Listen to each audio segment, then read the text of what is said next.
Биздин гана дүйнө 3-бөлүк.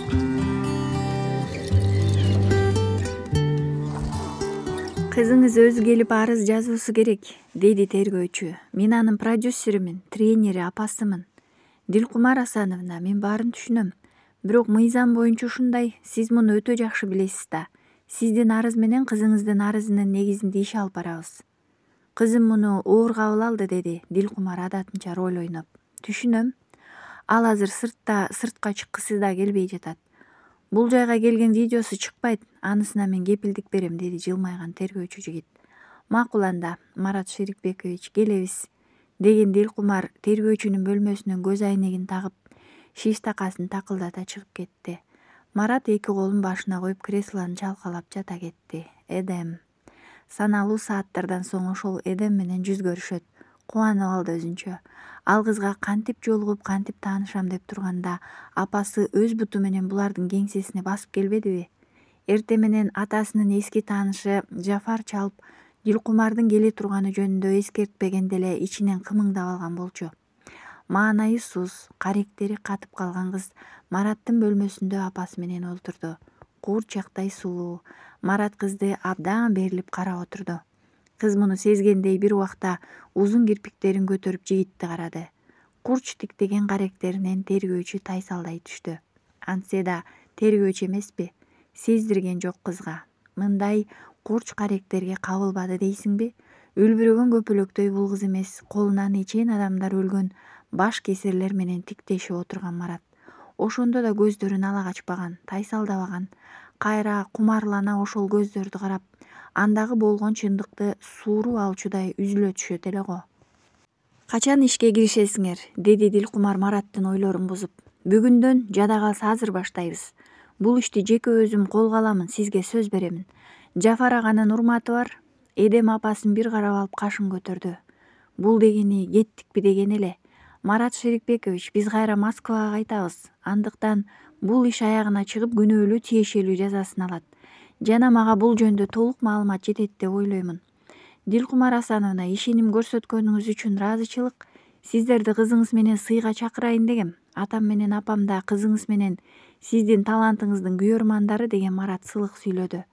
Рахмат, насип этсе, деген Дилкумар бул жигиттин кызын башкача көз караш менен карап отурганын туюп турду. Ичинен кымыңдап алды.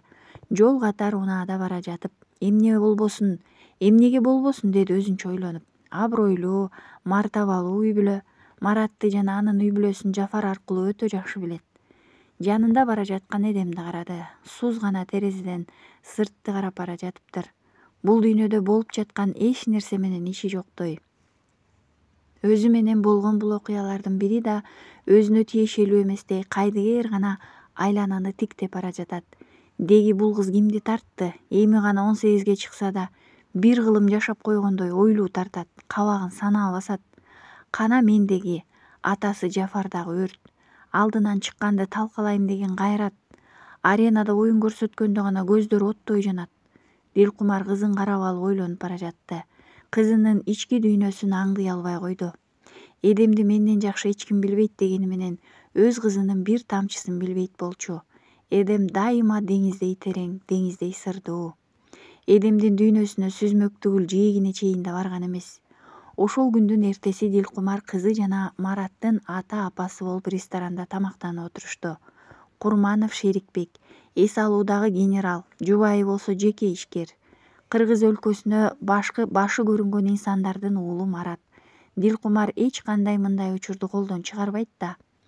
Зоболоң мындан да бийиктейсиң, кызым, деди Мараттын атасы Эдемди карап. Бүтүн өлкөнүн сыймыгысың, баракелде. Кичине бул мамлекеттен да укмуш таланттар кыйындар чыгаарын далилдедиң. Рахмат, Эдем чын дилден ыраазы боло жылмайды. Мараттын атасы оор сүйлөгөн салаваттуу киши. Бул сөздөрдү ушундай сыйлуу адамдардан уккан Дилкумар ан сайын көкүрөгү көтөрүлө сыймыктанат. Марат кызды тымызын тиктеп отурду. Аренадагы курч карек, тайманбастык баары үлбүрөгөн назиктикке алмашып кеткендей. Чакан бөлмөнүн ичи сүрөттөргө толуп жайнап кеткен. Баарында Эдем канча жашынан сахнага чыкса, ошол жашынан берки сүрөттөр. Жада калса кыздын өзүндө да мынча сүрөт жок чыгар. Бир образында жалдуу тиктеп турган ажыдаардай, дагы биринде бүтүн дүйнөнү текебер тиктеп теңсинбеген көз караш. Анын бул көз карашы кудум чоң маарага жетип, бүт ааламды утуп алган адамдай жеңиштүү тиктейт. Дагы бири түшүнүксүз, кайрымсыз жашоодон тажаган көздөр, чарчаган көздөр. Мына бул сүрөтүндө болсо жардам суранган аялуу капкара көздөр. Не бир укмуш түрдүү образдар. Баарында Эдем. Бек жаагын таяна кыздын сүрөттөрүн карап отурду. Канчалык көп караган сайын ошончо өзүнө тартып сыйкырлап бараткандай. Сүрөттөр менен тиктешип, ар бир көз карашын чечмелеп отуруп сааттар өтүп кетет. Ан сайын кызыгуусу күчөйт. Ан сайын Эдемди билгиси келет. Бөлмө толгон сүрөттөргө Атбашыда жана атасы менен кошо тартылган сүрөттөр кошулду. Айырма чоң болчу. Кыз атасы менен бактылуу көрүнөт. Тоодогу сүрөттөрүн карады. Эч кандай кошулмасыз сулуулук, алыстарды тиктеген көздөрү, кайдыгер карактер, кудум бүт ааламга өзүнүн тиешеси жоктой. Эртеси Бектин жумушуна милиция бөлүмүнөн чакыруу кагазы келди. Анда суракка чакырылыптыр. Колундагы кагазды окуган Бек мыйыгынан жылмайды да, 4 бүктөм кагазды иш столунун сурмасын ачып ичине салып, ушуга окшош толо чакыруу кагаздарына кошуп салып койду. Милициядан сурак үчүн чакыруу келгени журналисттер үчүн кадимкидей эле көрүнүш катары кабыл алынат эмеспи? Айрыкча Бек үчүн бул көрүнүш акыркы күндөрү күлкүлүү да туюлчу болду. Бек өзү иликтеп чыккан иштеринин айынан милиция бөлүмүнө күнүнө 3-4 жолу чакырылган күндөрү болгон. Жада калса, убактылуу жайга канча жолу кирип чыкты. Өзү учугун таап, илинче келген иштердин баарында күнөөлүү даана көрүнүп турса да, калп эле театр көрсөтүп, журналисттерди суракка чакырган, акча үчүн сатылган милиция кызматкерлеринин бул оюндары Бектин кадимкидей кыжырын кайнатчу. Бек Марат колундагы Бектин журналисттик өбөлүгүн кармап отурду. Бул жай өзүңдүн эле үйүңдөй болуп калды менимче. Биздин милиция өз иликтөөсүн журналисттерден баштаары турган иш да. Кана бул жолу кайсы кылмышка күнөөлүү болдук? Бек эки бутун кайчылаштыра отуруп сүйлөдү. Эдем. Марат кыздын сүрөттөрүн Бектин алдына жылдырды. Анан Бек алдында кечээ эле өзү тарткан жайнап жаткан сүрөттөрдү бир да тиктеп койбостон Маратка кашын көтөрүп карады. Так, демек муну менин ишим эмес дейсиң? Урматтуу тергөөчү, шоу-бизнес меники эмес экенин өтө жакшы билесиң. Бир башкесердин өлүмү, депутаттын кыңгыр ишинин ачыкталышы. Мындай олуттуу маселе боюнча чакыргылачы, деди Бек. Шоу-бизнес меники эмес дечи. Бир ай мурун концерттик банкет уюштурулганда Эдем менен сүйлөшкөн кадр бар бизде. Экинчиден, Атбашыга кыздын артынан эмнеге жолго чыктың? Мен Кыргыз өлкөсүнүн эркин жаранымын. Каалаган учурумда каалаган жагыма баса аламын. Бек, жолдогу камераларды текшерттик. Эдем кеткен унаадан кийин 15 мүнөт өтпөй сен да ошол тарапка баратасың. Менимче бул жөн гана дал келүү эмес. Атбашы менин туулуп өскөн жерим. Эми ал жака силердин жылдыздарыңар барган күнү бизге мүмкүн эмес кылып койгула. Сөздү бурба. Бул жерде чоң жоопкерчилик келип жатат. Бирөөнүн жеке уруксаты жок сүрөттөрүн жарыялап жатасыңар. Далилиңер барбы? Мен жарыялагандыгым аныкталган факт барбы колуңарда? Табабыз. Анда тапканда алып келгиле мени, чакыргыла. Тапканда минтип олтурбайм, камайбыз. Ага чейин жөн гана суракка чакырылдың, кете берсең болот, деди Марат мындан ары бул менен айтышып отургандан пайда чыкпасын түшүнгөндөй. Ушул учурдан баштап журналисттик иликтөө жана милиция иликтөөсү ортосунда тымызыын эрегиш башталып баратканын экөө тең аңдаша элек болчу. Эдем үчүн экөө кандай гана тирешкен душманга айланышаары башкага эмес өздөрүнө да белгисиз. Бек чыгып кетери менен Марат сөгүнүп алды өзүнчө. Ушул экенинен өзүнүн күмөнү жок, бирок кантип далилдеп көрсөтөт. Белгисиз булактар аркылуу тараган бул сүрөттөр күн санап интернет айдыңында көбөйүп баратты. Алдырууга катуу тапшырма берилип, керектүү чаралар көрүлгөнү менен бүтүндөй түбүнөн жок кылып сала алышкан жок. Марат Дилкумар менен Эдемдин алдында сынып калбайын деп бүт күч аракетин жумшап бул ишти тыкыр изилдегенге өттү. Алдыдагы бул аягышкан күрөштүн акыры кимисинин жеңиши менен бүтөөрү жараткандан башкага маалым эмес. Алагүү түшкөн Москва, бийик имараттагы пентхаус аталган батириндеги дубал менен бир болгон терезеден Эдем сыртты карап турду. Баары көрүмсүз көрүнүп турду көзүнө. Айрыкча Кыргызстанга барып тоолорду көрүп келген соң бул жакка жүрөгү жаттай ынабайт. Кеткиси келди. Биринчи жолу өзү каалабаган ийгиликтерге, өзү үчүн дайым апасы гана чыгарган чечимдерге, өзүнүн ордуна апасы гана кыялданган кыялдарга каршы чыгып, баарын таштап, жүрөгү калган атасынын мекенине кеткиси келип турду. Эртеңден машыгууларды баштайбыз деген апасынын үнү кызды алыскы учурган ойлордон чочутуп жиберди. Дилкумар бетине маска коюп, жумшак эмеrekке келип отурду. Билесиңби, алдыда канча мелдештер турат. Андан сырткары Россияны айланып бир гастролдоп чыксакпы деген ойда келип жатат. Дилкумар адаттагыдай кызынын 1 жылдык, жок 1 өмүрлүк жашоосунун пландарын сүйлөп жатты. Эдем мунун баарын уккусу келген жок. Жөн гана уккан адамдай апасынын жанында отура берди. Эдем Кыргызстандан кеткени Марат да Бек да тынчтык жоголду. Бек кудум бир баалуу буюмун жоготуп алгандай шашкалактап изденип эле жүрөт. Эдем кетип Кыргызстанда суз боло калгандай эч нерсе жакпай жүрдү. Жада калса өзү сүйгөн Ишида Булабалдан Бекти сууруп чыга алган жок. Жаралган бүт нерсенин баардыгы өз кызыгын жоготкондой. Баягы эски бөлмөсүндө кыздын 1000 түркүн сүрөттөрү гана Бекти бул кунарсыз бос тарткан дүйнөдөн куткарып жаткандай. Дилкумардын театрга түшкөн эски сүрөтүн карап отурду. Бир иш-чарада тартылган сүрөт экен. Муну Бек архивдеги эски гезиттен кыркып алган. Анда Дилкумар жаш, өрт кез экен го. Жанында турган кишини назар салып карады. Бир капталы менен Дилкумарга ыктап түшүптүр. Бек кайра Эдемдин тоодо түшкөн сүрөтүн алды колуна. Башында бир байлам жоолук узун көйнөк кийип боз үйдүн алдында кичинекей улакты көтөрүп күлүп жатканда тартылган экен. Неге мынча сырдуу, неге мынча сыйкырдуусуң дейт өзүнчө. Аренадагы Эдем менен бул сүрөттөгү Эдем эки башка адамдай. Бул сүрөттө баладай куунак, таза, мөлтүр Эдем. Ал эми аренада текебер Эдем. Бул кыздын ичинде 4-5 Эдем жашагандай. Аябай берилүү, эргүү менен өз ичине баарын батырып алгандай сезилет. Кол жеткис Эдем. Марат изилдеп жүргөн ишинин жыйынтыгын башка бир социалдык сайтка кыздын сүрөтүн чыгарган адамды күнөөлүү таап, ал ишти бүтүргөнү менен көңүлүндө Бекке болгон күмөн кетпей койду. Бирок ага каршы бир да илинчек чыкпаганын айт. Окшошкон күндөргө улай Бек мигранттар жөнүндө репортаж тартмакчы болуп Москвага жол алды. Өз алдынча изилдеген маалыматтар менен кыз жака барып биринчи эле Эдемди көргүсү келди.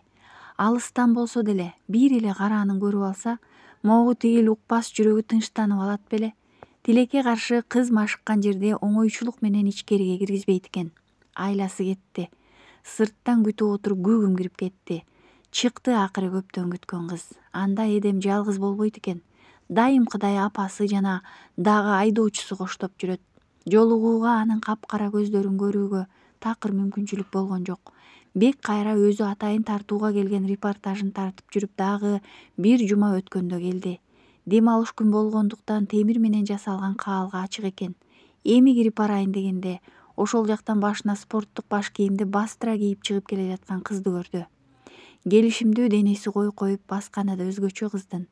Жолдун аркы бетинде жайгашкан чакан скверге өтүп, чоң дарактын түбүндөгү отургучка олтурду кыз. Бек алыстан аңдып тура берди. Алда нени ойлогондой кабагы суз экен. Баягы тоодо атасынын жанында жүргөндөй бактылуу, жылмайган ушунчалык жарашат болчу кызга. Бек кыздын ошентип жылмаюусун көргүсү келди. Бактылуу акактай тиштерин кашкайта көрсөтүп күлгөнүн. «Салам» деген үндөн селт этти кыз. Жанында спорттук кийимчен турган жөнөкөй жигитти таң кала тиктеп койду. Кыргыз экенимди кайдан билди деди ичинде. «Салам» көңүлсүз унчукту. Эдем Бекти тааныган жок. Ошол кечеде маңдайында жакын келген жапайы жигиттин элеси эсинен чыгып кетиптир. «Жаныңа отурсам болобу?» Эдем жактырбагандай тиктеп алды. Алгач өзүнүн күйөрмандары адатынча же кол тамга сурайт, же сүрөткө түшүп алалы дейт деп ойлогон. Бирок бул бейтааныш Эдемдин деги ким экенин билбегендей. «Башка бош орундуктар толтура турбайбы?» деди Эдем, анын жанына олтуруусун каалабай. «Жалгыз отурган кызыксыз да» деген жигит кыздын уруксаат бере элегине карабай катарлаш отуруп алды. «Эмне жалгыз отурасың?» деген жигит Эдемди карады. «Балким жалгыз болуп келгендир?»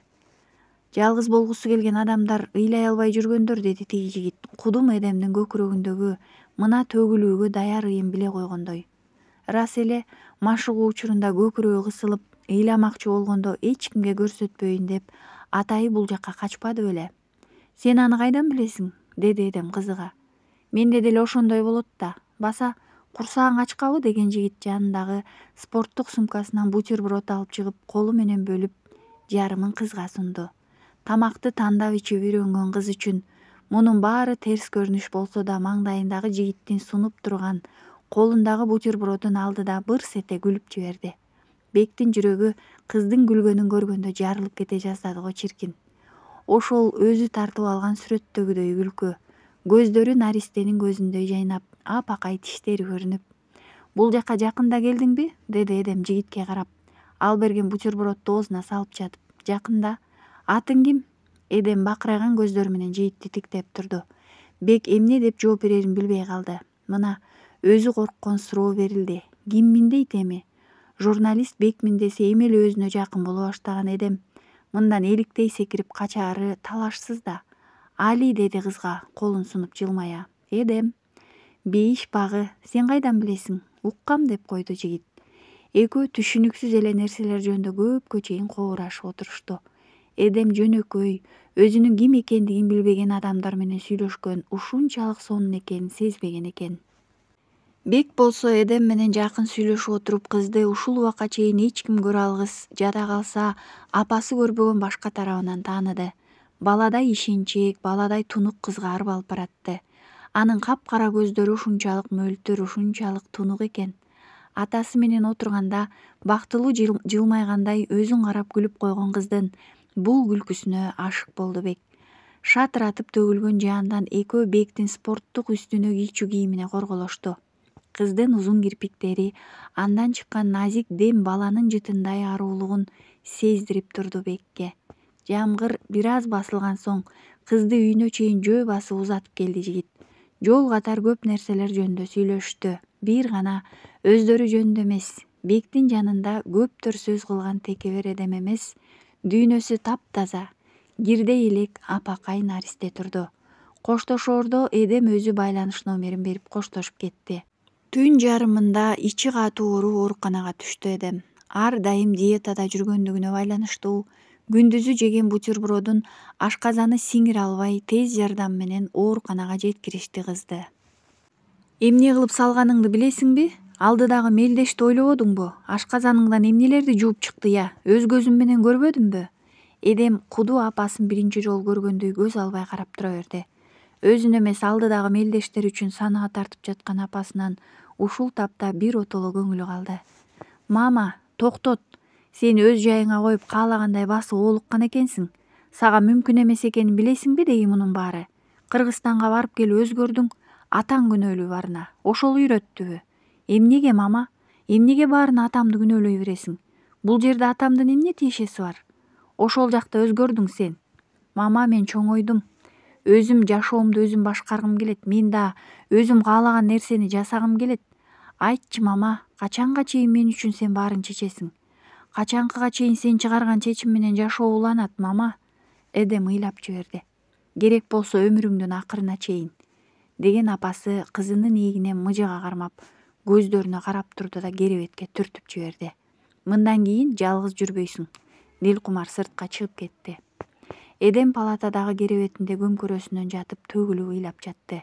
Бир эле кетирген катасы үчүн апасынан укпаган сөздөрдү укту. Өзүнүн ден соолугуна да күйбөй, мелдеш карьераны ойлоп жаткан апасын жек көрүп кетти. Качып кеткиси келди. Ооба, ооруканадан чыкса атасынын жанына качып кетет. Бек кызга телефон чалганда ооруканага түшкөнүн айтты. Шашыла Эдем жаткан жеке ооруканага келди. Ичкериге кирип барайын деп жатканда Дилкумарды көрүп четке чыгып турду. Дилкумар оорукананы арт жагындагы короого өтүп, сумкасынан тамекисин алып чыгып тартып жатты. Улам бирөөгө телефон чалып сүйлөшүп жатканын байкап турду. Бир аздан соң унаа токтоочу жайга баратканын көрүп, Бек да артынан жөнөдү. Бийик акыркы үлгүдөгү аппак унаадан кара көз айнек тагынган эркек киши түшкөнүн көрүп, дароо сумкасына сала жүрчү фото аппаратын алып чыгып тартып кирди. Экөө кучакташып көрүшкөнүнө караганда жакын мамиледе окшойт деп болжоп койду. Бир аз сүйлөшүп турушкан соң тиги киши көз айнегин алып Дилкумарды чачынан жыттап алды. Ошондо жүзүн даана көрдү Бек. Бул деген Жафар да. Ооба, Кыргызстандагы миллиардер ошол Жафар. А бул жакта эмне кылып жүрөт деп ойлоду. Дилкумар менен Жафар. Ушул учурда Бектин мээсине бир нече дирт эткендей селт этти. Албетте, Дилкумардын көңүлдөшү болушу мүмкүн бул киши. Экөөнү унаага түшүп кетишине чейин четте туруп бекинип тартып алды. Мындан бир канча жылдар мурун Жафардын артынан бир чуулгандуу окуя боюнча териштирүү баштап, бирок эч кандай илинчек таба албай калып кеткен болчу. Кыз жаткан палатанын эшиги кыйгач ачылып, жылмайган жигиттин башы көрүндү. Бекти көргөн эдем керебетте жаткан ордунан убдула турду. Сенби? Кандайсың сулуу деген Бек кыздын жанына келди.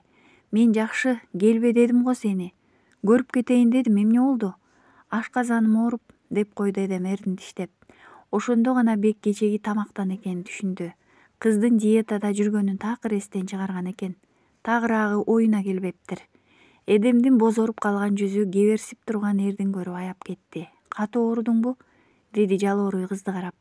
Бектин үнүнөн жумшак, өзгөчө бир мээримдүүлүк сезилип кетти кызга. Жок, өтүп кетти, деген эдем башын чайкап койду. Азыр эле апасына ыза болуп турган кыз жигиттин өзүн карап, аяп турган көздөрүн көрүп кармана албай кетти. Көзүнөн тыпылдап тамчылар кула баштады. Келчи мага. Бек кыздын керебетине отуруп бооруна басты. Кийип-кичине денеси чымчыктай дирилдеп турат. Кыргызстанга кайтуу убагы болду. Бирок эдемге кантип түшүндүрүп кетет эми Бек? Бушайманга түшө баштады. Өзү да билбей, аңдабай эдемге байланып баратыптыр. Жок, деди башын силкип, мындай болбойт Бек. Сен ал кызга башка жакындабайсың. Бүттү. Унуттуңбу ишин кандай экенин? Бек өзү менен өзү сүйлөшүп жатты. Дал ушул тапта анын жүрөгү менен акылы тирешип жаткан. Билинбей, байкалбай жүрөгүнө кирген сүйүү муну өзгөртүп бараткан. Демейде адамдарды тиктегенде жөн гана ичиндегини окуй албаганын сууруп чыкчуудай караган Бек эдемге башкача тигилет, сүйөө карайт. Ички оюн окумак турсун, узагыраак тигилгенден коркот кыздын көздөрүнө. Бакырайган тунук, капкара көздөргө чөгүп кетпейин деп тайсалдайт, артка кетенчиктейт. Азыр да ошондой абалда. Кыздан өзүн алыстатып, ага жакындоо мүмкүн эмес экенин түшүнгөнү менен, акылы жетип турганы менен эркин башкара албай жатты. Бирок кетиш керек Кыргызстанга. Шашылыш Кыргызстанга кеттим, чоң энем ооруп жатат деген кыска билдирүү жөнөттү кызга, учакка отуруп. Учак күркүрөп абага көтөрүлүп баратты. Бектин жүрөгү тыбырчылап, эч эле кеткиси келбей бир опкоолжу алып анан жай сого баштады. Өтүп кетет, болгону бир аз чыдап коюу керек, деди ичинен тиштенип. Кыргызстанга келери менен Жафар жөнүндө жашыруун өз алдынча маалымат чогулта баштады. Өзүнө тиешелүү булактардын берген маалыматына караганда Жафар Казакстанга кетиптир. Демек, туура эмес маалымат берилген, деди ичинде. Анткени өз көзү менен аны Москвадан көрүп келбедиби? Мында бир сыр бар. Ушул ой Бекке эч эле тынчтык бербей жатты. Эми Жафардын Кыргызстанга келерин күтүш керек. Алиден Кыргызстанга кеттим деген кат келери менен эдем кайра ошол номерге чалды эле өчүк болуп чыкты. Жүзү сустая түштү кыздын. Бир күн, 2 күн, күндөр өз катары менен өтүп жатты. Алиден болсо кабар жок. Жашоосуна бир жарк эте пайда болуп, жок болгон ошол бейтааныш жигитти күтүп жатты эдем. Ал жылмайганды токтотту деген социалдык желедеги эдемдин сүрөтүнүн астына жазылган жазууну окуду Бек. Сүрөттөгү эдемдин кареги катып калган эле. Орусияда өткөн кезектеги мелдештен тартылып алынган кадр экен. Дайымкыдай керемет кыз, бир гана көздөрү муздак, таарынгандай, капа болгондой, күтүүдөн түңүлө, үмүтү өчүп муздаган каректер. Эски күңүрт бөлмөсүндөгү дубал толгон эдемдин сүрөттөрүнүн жанына Жафардын сүрөттөрү илине баштады. Ал Кыргызстанга келгенден бери Бек артынан калбай аңдып жүрөт. Айланадагыларга билинбегени менен ар дайым жан сакчы менен жүрөт экен. Мындан бир канча жыл мурун баягы чек арада кармалган контрабанданын дал ушул Жафарга тиешелүү экени далилдей албай калгандан бери көкүрөгүндө бир күмөн менен жашап жүргөн. Ал товардын ээси башка бир чиновник экени көрсөтүлүп, ага мыйзам чегинде жаза берилсе да, Бектин жүрөктөгү күмөнү таркабай койгон. Кайра артынан түшкөн чукуган, Акыры жетекчиси кийлигишип, бийликтен бир-эки коркутуулар болгондо гана араң басылбады беле? Эми болсо Москвага барып Жафарды Дилкумардын жанынан көргөндөн бери дагы баягы сезим тынчтык бербей келет. Кайра эски адатын баштап Жафарды казганга өттү. Сен кайра ошону баштадыңбы? Деди милицияда иштеген Бектин досу. Бул жолу сөзсүз бир илинчек чыгат, ишенип кой. Кайран досум-ай, жаныңда өчүң бар неме экенсиң го, аныңа ишенем. Бирок бул жолу катуу сындырышат сени, аны да эсиңден чыгарба.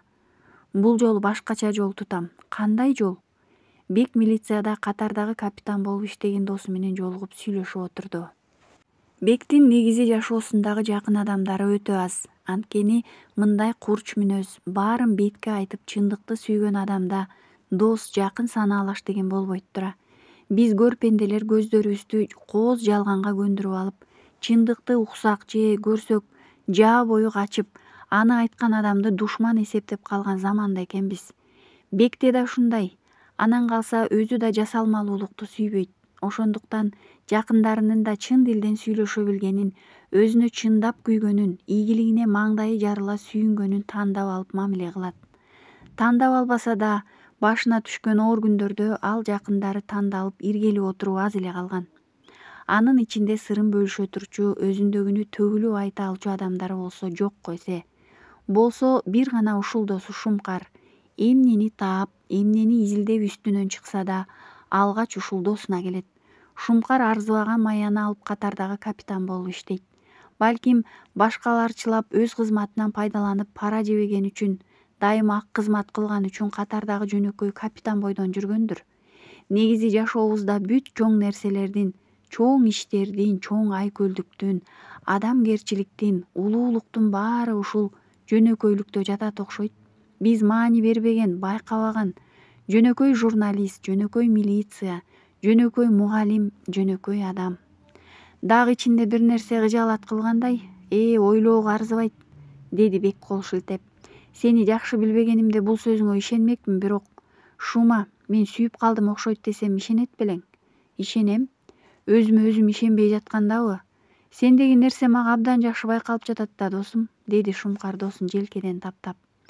Бирок бул сүйүү мүмкүн эмес сүйүү, такыр аргасы, жолу жок сүйүү Шума. Сүйүүдө мүмкүн эмес же арга жок деген болбойт. А эгер мүмкүн эместерге жеңилсең, анда ал сүйүү эмес.